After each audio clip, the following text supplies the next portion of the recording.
لانه هذا واش حاب يقول.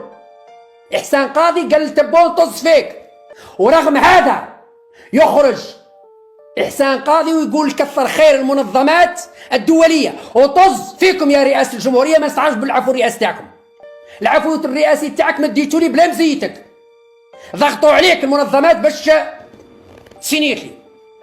نفس الشيء راح يصرى مع بوعلام صلصال. المحكمه تحكم عليه ب7 سنين او 10 سنين بتهمه العماله والخيانه، وتبون في جويلية 2025 يطلق سراحه بعفو رئاسي، لانه المنظمات الدوليه وماكرون وسيدي زكري وكذا كذا يضغطوا على تبون ويقولوا تطلقوا بلا ربي. هاي راكم تكفرون على المباشر ويطلقوا. انا اذا كان ما طلقوش تبون نتحي له نقولوا استعرب بك راجل شيش تحكم عليه العداله ما تطلقوش،